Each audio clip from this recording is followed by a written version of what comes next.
Bonjour à tous, j'espère que vous allez bien. Je tiens à remercier Michel pour son invitation. Même si ça se fait à travers d'un live, c'est pour moi vraiment un plaisir, un privilège de pouvoir être une source d'encouragement pour vous, par la grâce de Dieu. Ceux qui ne me connaissent pas, donc je m'appelle Rudy Charpentier. J'ai une épouse qui s'appelle Charlotte Charpentier, qui est une femme formidable. J'ai 3 enfants, Eugénie, Léonie et Jules. Et on habite tous dans la belle ville d'Épernay, la ville où coule le champagne. Et ce matin, voilà, je voudrais essayer de vous encourager. Et peut-être qu'on peut commencer juste par un petit temps, remettre toutes choses entre les mains du Seigneur. Seigneur Jésus, je te remets ces instants. Viens dans ta grâce bénir chaque personne qui s'est réunie, même si c'est à travers un live. Vraiment, viens poser ta main, viens bénir chaque famille, chaque foyer. Que ta parole, Seigneur, puisse aujourd'hui nous encourager, que ton esprit puisse venir nous fortifier à travers cette parole et que nous puissions quitter ce live avec quelque chose de plus, une grâce supplémentaire, une bénédiction supplémentaire. Que ton nom soit béni et glorifié, Père éternel. Amen. Je voudrais vous parler ce matin des circonstances difficiles que nos vies traversent. Et j'aimerais ce matin essayer de vous encourager, parce que quand vient le doute, quand le doute nous envahit, il y a souvent toutes sortes de questions qui viennent. Il y a toutes sortes de questions du style « mais où est Dieu ?» Où est Dieu dans ces circonstances? Où est Dieu dans ma vie?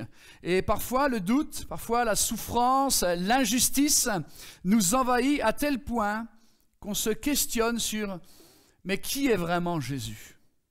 Qui est vraiment Jésus ?» Et vous savez, ce genre de questions, ce genre de doute, ce n'est pas quelque chose de nouveau. À travers les siècles, quantité de croyants, quantité de disciples de Jésus ont passé des circonstances qui les ont fait douter, qui les ont fait parfois se poser toutes sortes de questions. Et c'est ce qui est arrivé un jour à Jean-Baptiste.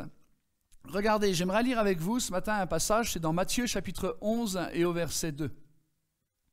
Matthieu chapitre 11, verset 2. Il est dit, Jean, ayant entendu parler dans sa prison des œuvres du Christ, lui fit dire par ses disciples, « Es-tu celui qui doit venir, ou devons-nous en attendre un autre ?» Jésus leur répondit, « Allez, rapportez à Jean ce que vous avez entendu et ce que vous voyez. » Et voilà ce que les disciples vont rapporter. Les aveugles voient, les boiteux marchent, les lépreux sont purifiés, les sourds entendent, les morts ressuscitent. Et la bonne nouvelle est annoncée aux pauvres. Heureux celui pour qui je ne serai pas une occasion de chute. Ce qui est intéressant ici, c'est le fait que Jean-Baptiste, qui avait cru, qui avait la foi, pourtant se pose cette question. Est-ce que Jésus est vraiment celui qui devait venir pour pardonner les péchés? Est-ce que Jésus est vraiment celui pour qui Dieu m'a employé afin de préparer le chemin? Est-ce que c'est le bon? Est-ce que c'est lui? Est-ce que c'est vraiment lui qui était promis par les prophètes? Et Jean-Baptiste, c'est celui qui pourtant a connu le Seigneur. Jean-Baptiste, à travers son ministère, alors qu'il prêchait dans le désert, alors que des centaines, des milliers de personnes venaient entendre l'évangile qu'il annonçait, ces personnes qui venaient pour recevoir le pardon, ces personnes qui étaient percutées par le message de Jean-Baptiste. Rappelez-vous, c'était quoi le message de Jean-Baptiste? Repentez-vous, repentez-vous. Parce que Jean-Baptiste connaissait la grâce de Dieu. Jean-Baptiste connaissait l'amour de Dieu, d'un Dieu qui est capable de pardonner les péchés, un Dieu qui veut nous encourager à venir près de lui pour obtenir la délivrance de nos péchés. Et que par la confession, que par la repentance, nous pouvons redécouvrir une relation nouvelle avec Dieu. Et Jean-Baptiste baptisait ces gens, il leur prêchait l'évangile, il leur annonçait le pardon des péchés. Pourtant, Jean-Baptiste se pose cette question. Es-tu celui qui doit venir? Ou devons-nous en entendre un autre? Jean, c'est celui aussi qui avait déclaré quand il a vu Jésus, la première fois qu'il a vu Jésus, il l'a vu, il a dit, « Voici l'agneau de Dieu qui ôte le péché de l'humanité. » Une révélation. Saint-Esprit se révèle à lui. Voici l'agneau de Dieu. Pourtant, Jean-Baptiste est celui qui dit, es-tu celui qui doit venir? Es-tu celui-là ou est-ce que nous devons en attendre un autre? Combien parfois les convictions d'un moment sous l'Esprit de Dieu peuvent être perturbées par des situations extérieures à notre vie et qui viennent tomber sur nous. Jean est celui qui a pris Jésus un jour dans ses bras pour le baptiser. Et alors qu'il le baptise, alors qu'il le plonge dans l'eau, il le relève et tout d'un coup, il y a une voix qui retentit dans le ciel. « Celui-ci est mon fils bien-aimé en qui j'ai mis toute mon affection. » Jean-Baptiste n'a pas rêvé à ce moment-là. Il a vu cette colombe qui descendait. Il a entendu la voix. Il a eu cette révélation. Pourtant, es-tu celui qui doit venir? Ou devons-nous en attendre un autre? Cette question qui surgit, comment après tout ce que Jean a vu, comment après tout ce que Jean a entendu, il en arrive à cette question-là? Comment les circonstances ont amené Jean à douter de qui était Jésus? Et la Bible nous apporte une précision. Regardez dans Matthieu chapitre 11 et au verset 2. Jean, ayant entendu parler dans sa prison des œuvres de Christ. Jean ayant entendu parler dans sa prison. Jean était en prison. Jean était en difficulté. Jean était dans une circonstance qui est venue apporter cette question sur son cœur. Et en plus, c'est que Jean n'était pas en prison à cause d'un crime. Jean-Baptiste, il est en prison parce qu'il s'est opposé au mariage d'Hérode.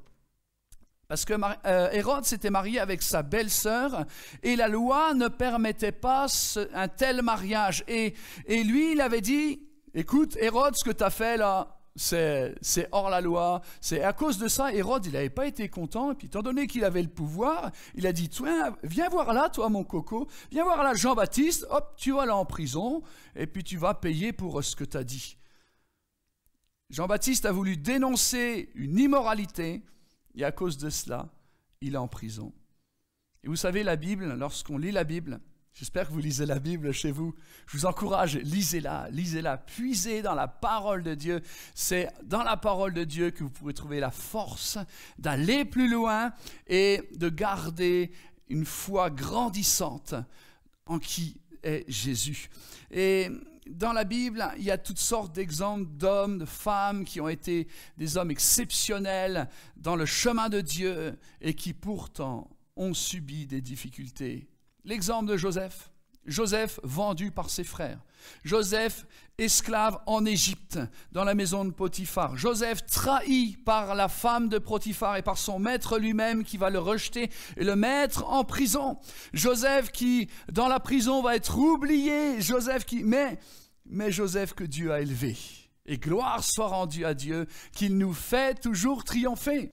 Job, rappelez-vous de l'histoire de Job. Job, il avait tous un homme riche, béni par Dieu, et en quelques jours, en l'espace de quelques jours, il va perdre toutes ses richesses, il va perdre tout son bétail, il va perdre tous ses enfants. Quel drame! Il va perdre toute la santé, alors qu'il était en pleine forme, que ça allait, il n'y avait pas de problème de santé particulier, du moins la Bible ne le relate pas. Et là, on voit que tout d'un coup, il est frappé par un ulcère malin. et il se gratte avec un tesson de bouteille. Sa vie est devenue tellement compliquée. David, alors qu'il reçoit l'onction de la part du prophète Samuel, la promesse d'être le roi d'Israël, il est obligé de fuir devant Saül et pendant des années, il fuit dans la crainte, dans la peur. Daniel, alors qu'il prie son Dieu, alors qu'il tient ferme dans sa conviction et dans l'importance de la prière, il ouvre sa fenêtre, il prie son Dieu, Daniel se retrouve dans la fosse aux lions. Rappelons-nous que tous ces grands hommes de Dieu, tous ces modèles, le modèle ultime, c'est Jésus. Mais rappelez-vous, même Jésus, alors qu'il est sur la croix, alors qu'il est crucifié, qu'est-ce que Jésus dira sur la croix? Mon Dieu, pourquoi m'as-tu abandonné? Combien de fois les situations difficiles que nous vivons sont des situations où nous nous sentons comme abandonnés. Nous nous sentons comme livrés, comme en pâture aux circonstances. Et ce n'est pas l'histoire d'un péché qui soit dans notre vie, ce n'est pas l'histoire d'une sorte de malédiction qui tomberait sur nous. Non. Nous passerons par la difficulté, chers frères et sœurs. Nous passerons par des choses qui dépasseront notre entendement, mais on est surpris. Aujourd'hui, on est encore surpris de ce qui se passe dans le monde à travers cette pandémie, ces choses qui s'abattent dans ce monde, après toutes sortes de conflits aussi qui se lèvent. On est surpris par tout cela et on se pose toutes sortes de questions. Mais j'aimerais vous rassurer ce matin, c'est normal. C'est juste que nous sommes humains. C'est juste que nous avons en nous cette conscience qu'il y a bien des choses dans lesquelles nous n'avons aucun pouvoir. C'est très humain de vivre des situations en se questionnant sur qu'est-ce que Dieu veut accomplir. Mais Seigneur, où est-ce que tu nous as amenés? Mais Seigneur, est-ce que j'ai un problème dans ma vie? C'est très humain de se poser ces questions-là. Mais j'aimerais ce matin t'encourager que Dieu t'aime, il te bénit, et il veut agir dans ta situation. Tiens ferme, attache-toi à lui. Il est celui qui peut te relever. Parfois, nous sommes comme dans des prisons par rapport à ça, des prisons de doute. Nous sommes dans des prisons de crainte, des prisons peut-être de dépendance, des prisons d'addiction pour certaines personnes sur d'autres choses. Des personnes sont prises, sont en proie à des addictions. Ils disent « Mais Seigneur, aide-moi, qu'est-ce qui se passe? J'arrive pas à m'en sortir. » D'autres sont dans des prisons de caractère, des problèmes de caractère qui sont là. Et combien nous avons besoin d'être changés, combien nous avons besoin d'être transformés et que la grâce de Dieu puisse agir en nous et on prie chaque jour, Seigneur, change-moi de mon caractère. Et pour d'autres personnes, c'est la prison de la maladie qui ne les quitte pas depuis des années, depuis des mois. Parfois, la prison, c'est les pressions financières qui sont sur nous, qui nous écrasent. Et on se demande au fond de nous, Seigneur, es-tu bien celui qui doit venir? Es-tu bien celui qui est capable de me sauver de toutes mes situations difficiles? Et on voit la réponse de Jésus. J'aimerais qu'on continue à lire ce passage. La réponse de Jésus, dans Matthieu chapitre 11 et au verset 4, il nous est dit, Jésus leur répondit, « Allez rapporter à Jean ce que vous entendez et ce que vous voyez. Les aveugles voient, les boiteux marchent, les lépreux sont purifiés, les sourds entendent, les morts ressuscitent, et la bonne nouvelle est annoncée aux pauvres. » Et si on s'arrête à ce passage-là, on est encouragé parce qu'on se dit « Ouais, c'est génial, les aveugles voient, les boiteux marchent, les lépreux sont purifiés, les sourds entendent, c'est incroyable. C'est incroyable. Moi, en lisant ça, je suis encouragé. Je me dis « Waouh, c'est super, Seigneur, ce que tu accomplis, ce que tu es capable de faire. » Je me dis, à la place de Jean-Baptiste dans la prison, je sauterais de joie, gloire à Dieu. Pour autant, Jean-Baptiste savait déjà tout cela. Jean-Baptiste savait tout cela. Il avait vu la main de Dieu. Il avait vu toutes ces choses. Vous savez, nous pouvons être des fois dans notre vie, nous avons vu des miracles. Nous avons vu des choses s'accomplir. Nous avons vu Dieu étendre sa main. Nous avons vu Dieu bénir notre famille, Dieu bénir au niveau d'un travail, bénir à travers toutes sortes de situations. Et pour autant, il n'en est pas moins que parfois nous tombons dans le doute. Jean-Baptiste connaissait toutes ces choses-là. Il avait vu toutes ces choses-là. Il avait expérimenté toutes ces choses-là. Pourtant, le doute est quand même venu ensuite. Et c'est vrai qu'il y a bien des choses, des fois, dans notre vie, que la Bible nous rappelle, qu'une prédication peut nous rappeler, mais on le sait dans le fond, et on sent comme au fond de nous quelque chose qui dit « Ouais, je le sais tout ça, mais en quoi ça m'aide dans ma vie? En quoi ça m'aide? J'ai vécu des expériences avec Dieu, mais là, aujourd'hui, je suis dans le problème. Là, aujourd'hui, je suis dans la difficulté. » Et jusqu'à là, le passage n'apprend rien à Jean-Baptiste. Mais là où la clé de la réponse pour Jean-Baptiste se trouve dans le verset 6, il est dit « Heureux celui pour qui je ne serai pas une occasion de chute. » Est-ce que vous êtes déjà demandé en lisant ce passage? Moi, je me suis déjà posé la question, c'est un peu bizarre, comment Jésus peut être pour moi une occasion de chute? Vous savez, le diable peut être pour nous une occasion de chute. La tentation peut être pour nous une occasion de chute. Le péché peut être pour nous une occasion de chute. Ma chair, mon caractère peut être pour moi une occasion de chute. Mais Jésus dit « Heureux celui pour qui je ne suis pas une occasion de chute. » Comment Jésus peut être une occasion de chute? À croire en lui-même. Non, c'est un petit peu bizarre. Qu'est-ce que Jésus est en train de nous raconter là? Qu'est-ce que Jésus est en train d'essayer de nous faire passer comme message? Qu'est-ce que Jésus veut dire à Jean-Baptiste? Et j'aimerais lire, pour reprendre cette idée-là, c'est dans Matthieu chapitre 13, verset 54. Lire une autre fois où Jésus, il a été dit qu'il a été une occasion de chute pour d'autres personnes. Matthieu chapitre 13, verset 54. « S'étant rendu dans sa patrie, il enseignait dans la synagogue, de sorte que ceux qui l'entendirent étaient étonnés et disaient « D'où lui viennent cette sagesse et les miracles? N'est-ce pas le fils du charpentier? N'est-ce pas Marie qui est sa mère? Jacques, Joseph, Simon et Jude ne sont-ils pas ses frères? Et ses sœurs ne sont-elles pas toutes parmi nous? D'où lui viennent donc toutes ces choses? » Et il était pour eux une occasion de chute. Un deuxième passage, lorsqu'il est marqué que Jésus était parfois une occasion de chute, dans Matthieu chapitre 26 et au verset 31, c'est un autre contexte, c'est le contexte de Pierre avant qu'il renie le Seigneur, et il est dit « Alors Jésus leur dit, je serai pour vous tous cette nuit une occasion de chute. Car il est écrit, je frapperai le berger et les brebis du troupeau seront dispersées. Mais après que je serai ressuscité, je vous précéderai en Galilée. » Pierre, prenant la parole, lui dit, « Quand tu serais une occasion de chute, tu ne le seras jamais pour moi. » Jésus lui dit, « Je te le dis en vérité, cette nuit même, avant que le coq chante,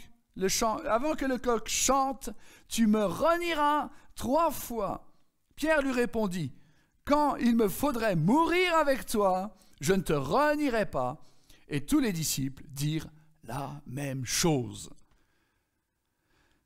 On voit que Jésus, dans ces deux passages, il dit qu'il pouvait être une occasion de chute. Mais dans quel domaine, dans quelle perspective? Moi, je crois que Jésus peut être une occasion de chute quand il n'agit pas comme nous pensons qu'il devrait agir. Jésus devient pour moi une occasion de chute quand il ne fait pas ce que je pense qu'il devrait faire. Nous devons accepter que pour Dieu, la compréhension des choses est beaucoup plus large que la nôtre. Les pensées de Dieu sont beaucoup plus élevées que nos pensées.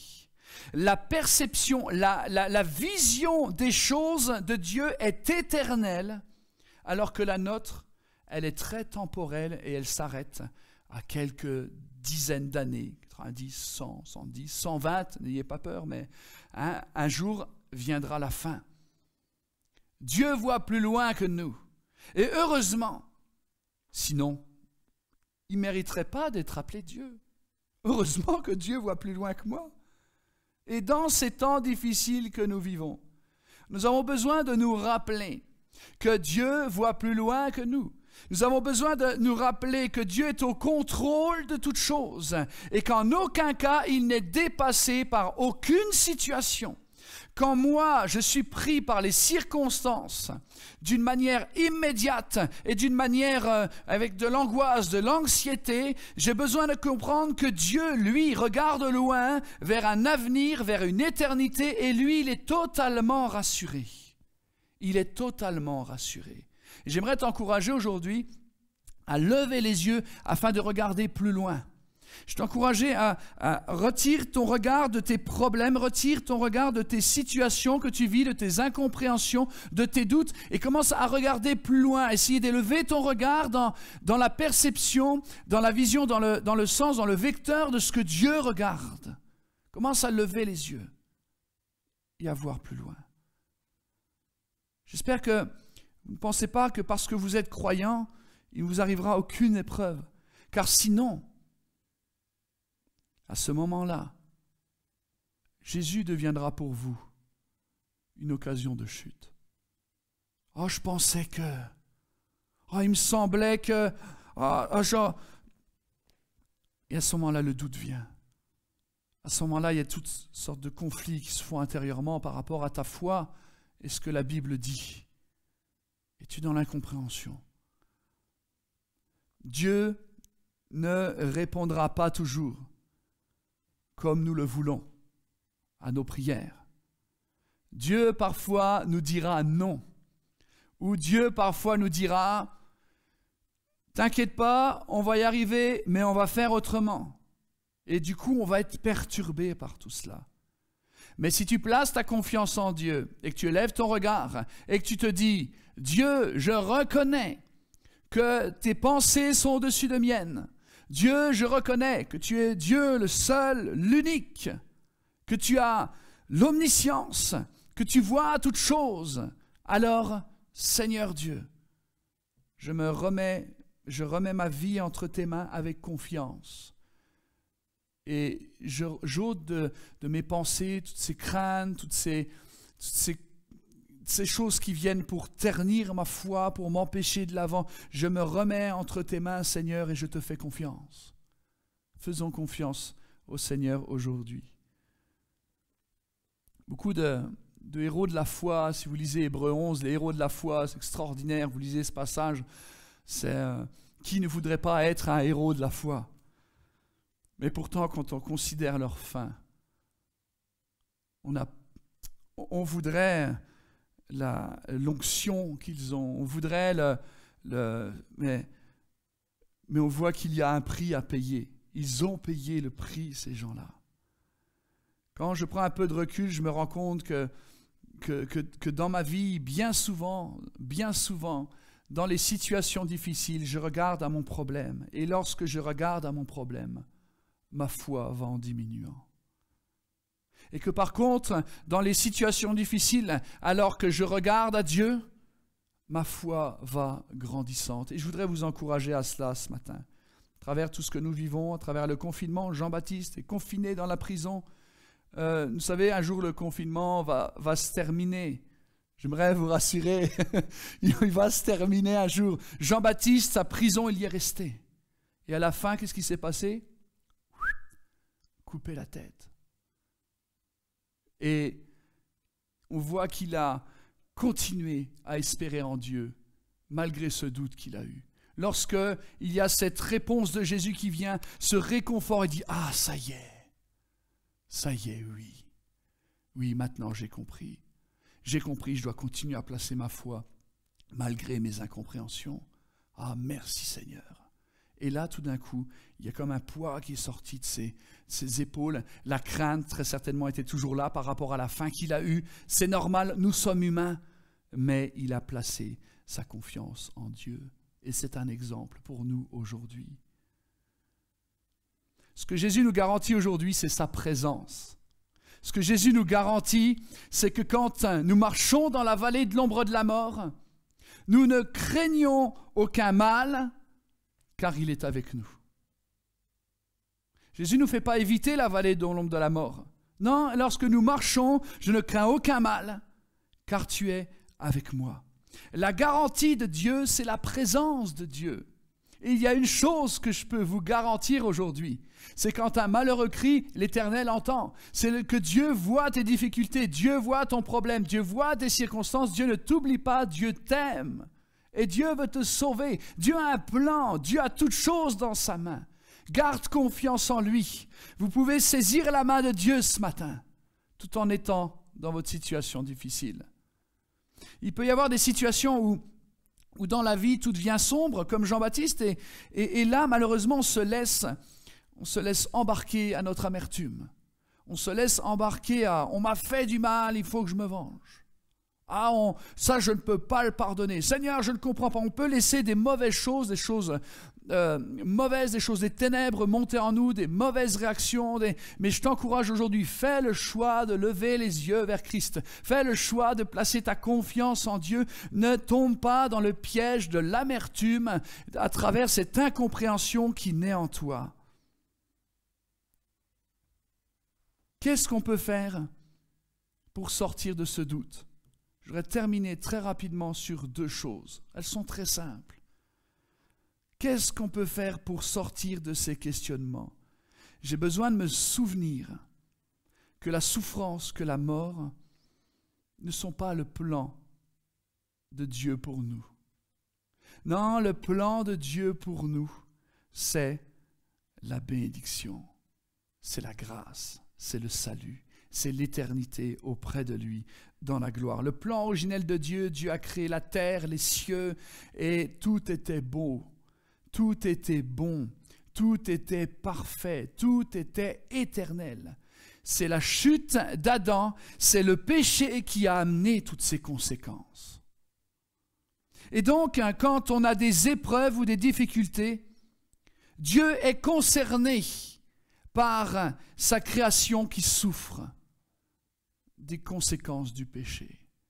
Et Dieu t'aime, Dieu veut te bénir, Dieu veut te délivrer. Place ta confiance en lui. Deuxième chose, c'est qu'on a besoin, deuxièmement, de prier pour le miracle. La prière est la seule arme concrète que nous pouvons utiliser chaque jour. La prière. Et la Bible nous dit que la prière du juste est une grande efficacité. La prière est efficace, mes amis. La prière est le moyen que nous avons pour aller de l'avant. Il n'y a pas, vous savez, nous pouvons prier pour le miracle, mais Jésus nous encourage, amen, dans notre vie à prier pour que sa grâce se manifeste dans ce monde.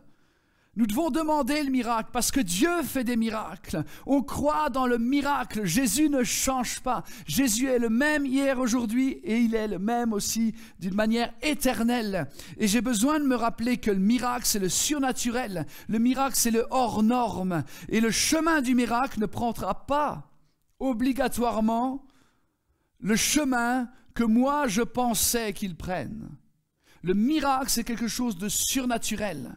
Donc, c'est-à-dire que le miracle dépasse ma pensée, dépasse ma conception, dépasse mon imaginaire et ma manière. Dieu a prévu un miracle pour ta vie, Dieu a prévu une bénédiction pour ta vie, mais le chemin, ne crois pas que tu sais de quelle manière Dieu va t'y mener. Dieu a son chemin à lui, et d'une manière surnaturelle, il va t'y amener. Laisse-le te conduire, laisse-le te diriger, laisse-le t'étonner par sa puissance et par sa gloire. Dieu a besoin de personnes qui, dans leur vie aussi, vont se libérer des chaînes de la prison de l'angoisse, des chaînes de la prison de l'amertume, afin de se lever, afin d'être une source de bénédiction pour leur ville. Et la prière, je t'encourage à prier dans ta vie, à prier chaque jour afin que Dieu bénisse ta ville, afin que Dieu bénisse ton foyer, afin que Dieu bénisse ton pays, afin que Dieu bénisse la terre sur laquelle tu habites. La prière, mes amis, c'est tellement important. Et et rentre dans ce processus. J'ai un questionnement, j'ai quelque chose, Seigneur, je ne sais pas quoi faire avec, j'ai des doutes. Seigneur, je viens à toi, fortifie-moi. Seigneur, agis puissamment. Seigneur, aide-moi à te laisser au contrôle des choses, faire confiance à Dieu. Dans l'épreuve, dans la tempête, Seigneur, je me soumets à toi. Je dis, Seigneur, je ne comprends pas, mais je vais me soumettre et te faire confiance. Et c'est là que tu peux atteindre la garantie de sa présence. Mettez votre confiance entre les mains de Dieu. Il ne nous abandonnera jamais. Dieu est avec toi ce matin. Dieu veut te bénir ce matin. Tu as des questions, place ta confiance en lui. Reconnais sa grandeur. Prie et Dieu va ôter de ton cœur les angoisses. Dieu va t'aider. Dieu va te faire grandir. Nous avons besoin de saisir sa main. Est-ce qu'on peut peut-être courber nos têtes et puis d'une manière, je dirais, prophétique, d'une manière spirituelle à travers notre bouche, qu'on puisse proclamer ce que Dieu va accomplir dans notre vie. J'aimerais que nous pensions peut-être à la situation difficile que nous vivons aujourd'hui. C'est peut-être quelque chose dans ton foyer, dans ta famille, dans ton travail. Voilà. Pense à ce qui, dans ta vie, est pour toi une source de questionnement, une source de doute envers Dieu.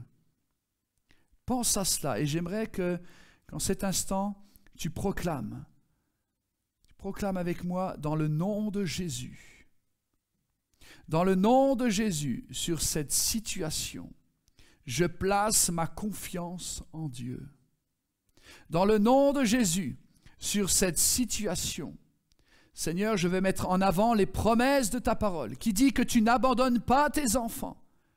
Et dans le nom de Jésus, je proclame la délivrance sur ma vie. Je proclame la délivrance dans ma famille.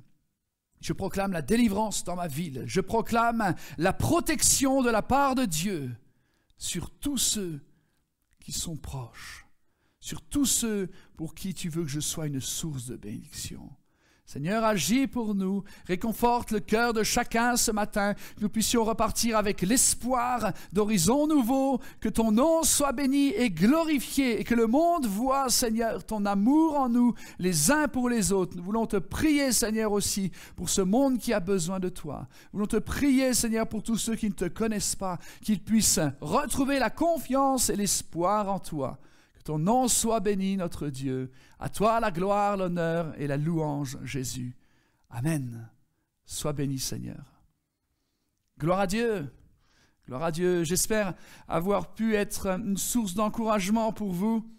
Même si c'est en live, c'est pas grave. Dieu est tout puissant pour agir avec les moyens que nous avons aujourd'hui.